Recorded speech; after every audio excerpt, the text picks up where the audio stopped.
Assalamualaikum warahmatullahi wabarakatuh. Perkenalkan, nama saya Dea Febrianti dari Prodi D3 Teknologi Laboratorium Medis tingkat 1B. Baiklah, saya akan menjelaskan tentang anatomi fisiologi dari 3 sistem tubuh manusia. Yang pertama, saya akan menjelaskan tentang sistem pernapasan.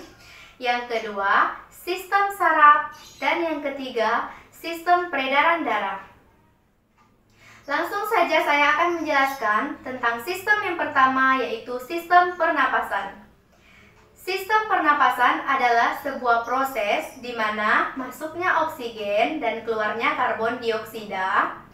Dan proses itu terjadi tidak begitu saja, melalui ada pembentuk dari sistem pernapasan. Di antaranya ada hidung atau nasal, yang kedua teka atau paring, yang ketiga, pangkal tenggorokan atau laring. Yang keempat, batang tenggorokan atau trakea. Yang kelima, pembuluh napas atau bronkus. Yang keenam, cabang pembuluh napas atau bronkiolus. Dan yang ketujuh, alveolus. Langsung saja saya akan menjelaskan cara pernapasan atau mekanisme pernapasan. Sebelumnya saya izin untuk mengambil sebuah gambar.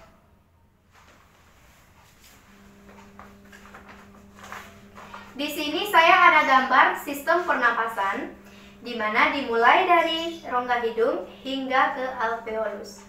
Yang pertama, udara masuk melalui rongga hidung, udara yang mengandung oksigen. Dan setelah di rongga hidung, ada rambut-rambut yang akan menyaring partikel-partikel yang ikut bersamaan dengan udara tadi. Dan selanjutnya udara akan dihangatkan dan dilembabkan agar sesuai dengan suhu tubuh. Selanjutnya udara akan masuk ke paring, di mana di paring ini adalah proses persilangan atau bertemunya antara udara yang masuk lewat hidung dan makanan yang masuk lewat mulut. Dan selanjutnya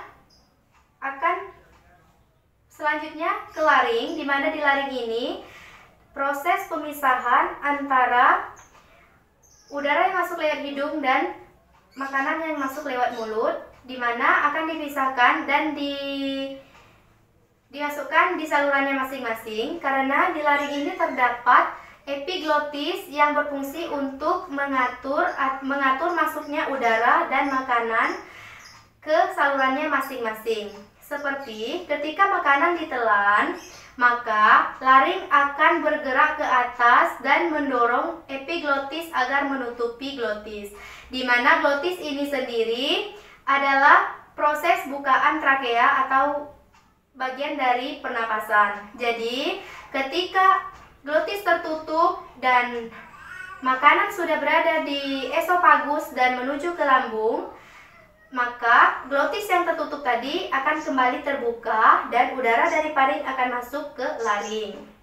Setelah masuk ke laring, udara akan menuju ke trakea, di mana trakea ini ada kartilago atau tulang rawan yang berfungsi untuk memperkokoh trakea agar tetap selalu terbuka. Selanjutnya, ketika melewati trakea, udara akan menuju ke dua cabang yang disebut dengan bronkus, di mana di bronkus ini akan menuju arahnya masing-masing ke paru-paru, dan di bronkus ini terdapat cabang-cabang dan sehingga membentuk saluran-saluran kecil yang disebut dengan bronkiolus. Selanjutnya udara akan masuk ke dalam alveoli. Kumpulan dari alveoli itu disebut dengan alveolus. Dan alveolus ini merupakan kantung udara di mana terletak di bagian ujung dari bronkus, bronkiolus maksudnya. Dan ketika oksigen dari udara masuk ke dalam alveoli, terlarut dalam selaput lembab, lalu berdifusi melintasi epitelium ke dalam kapiler darah yang mengelilingi alveoli. Dan dari arah yang berlawanan, karbon dioksida akan berdifusi menuju ke dalam kapiler darah, lalu dari kapiler darah melintasi epitelium alveoli dan akan menuju ke rongga udara untuk dikeluarkan keluar tubuh melalui mekanisme ekspirasi. Itulah proses dari pernapasan pada manusia. Selanjutnya saya akan menjelaskan dari proses sistem saraf manusia. Sebelumnya saya mohon izin untuk meletakkan gambar dari sistem pernapasan. Dan saya akan melanjutkan apa itu sistem saraf.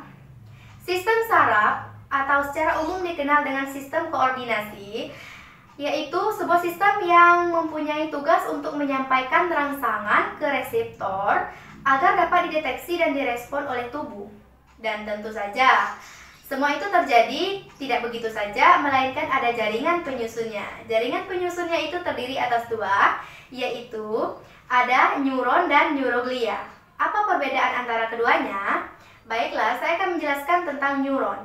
Neuron ini adalah sel yang penyusun sistem saraf yang berfungsi untuk menyampaikan sinyal atau informasi.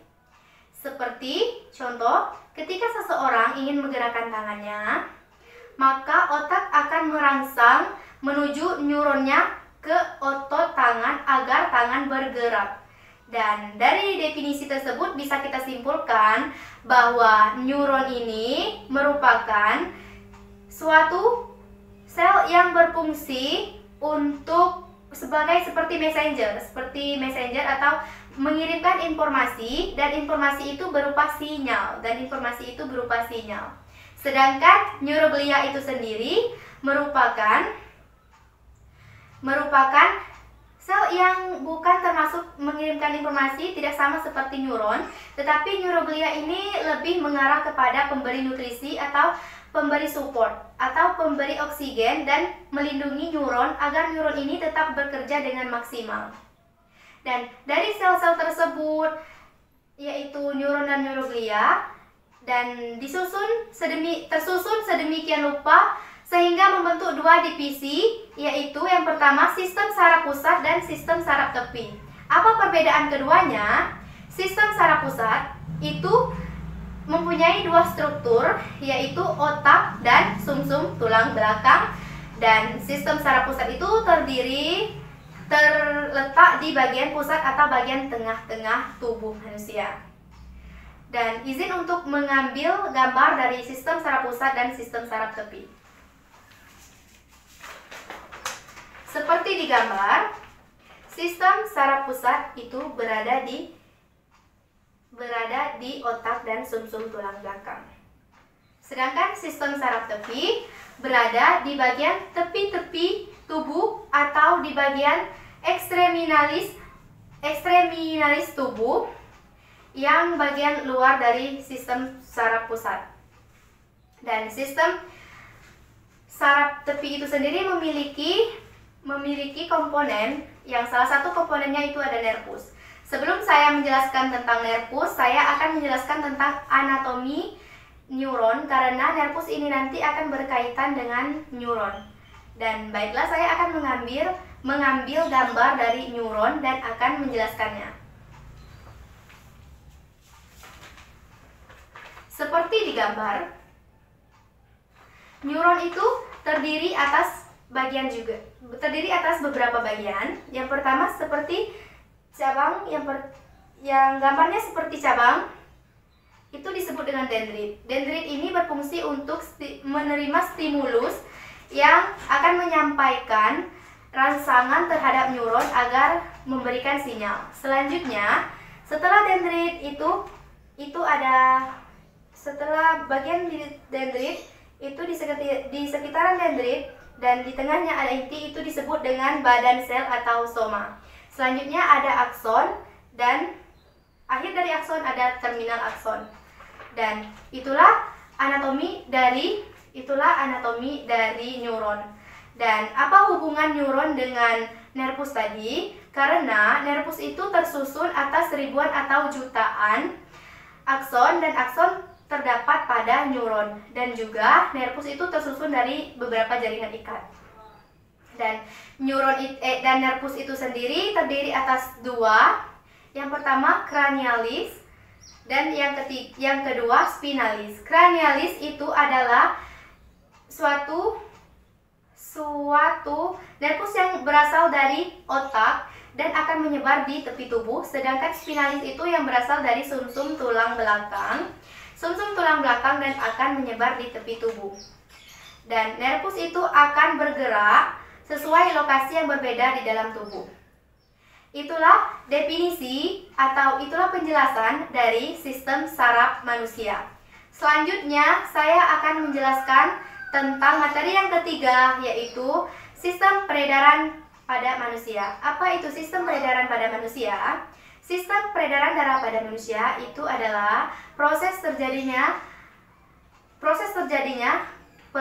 peredaran darah yang terjadi dalam tubuh manusia.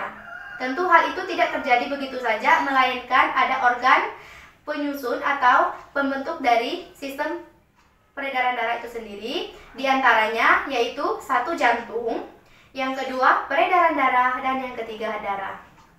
Dan sebelum masuk ke dalam prosesnya, saya akan menjelaskan sedikit tentang anatomi jantung.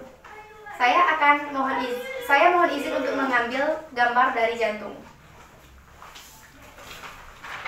Seperti di gambar, jantung itu terletak di dalam dada di sebelah kiri, dan menurut pendapat itu besarnya sekitar genggaman orang itu sendiri.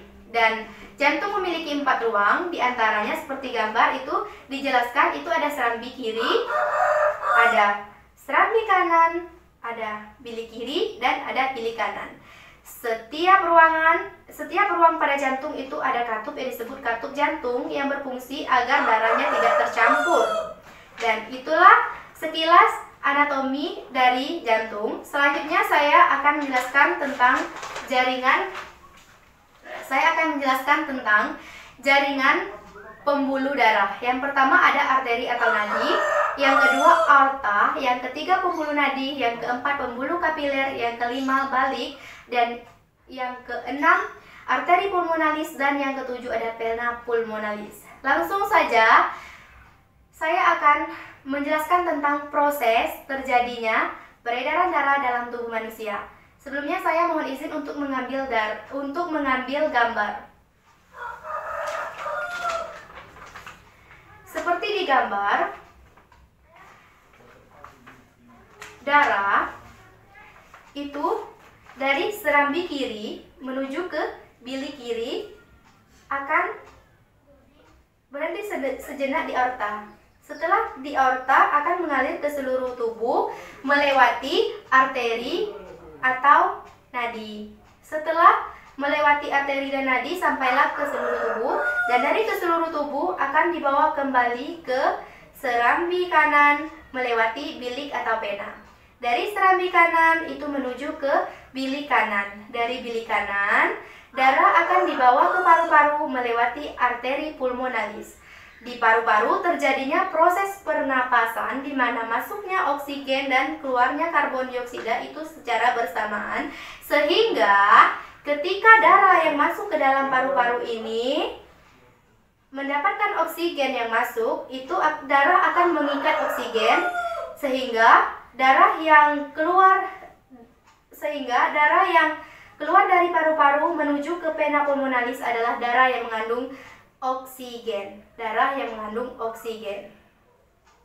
Dan proses ini terus-menerus terjadi selama jantung berdenyut atau berdetak. Dan itulah proses dari peredaran darah manusia.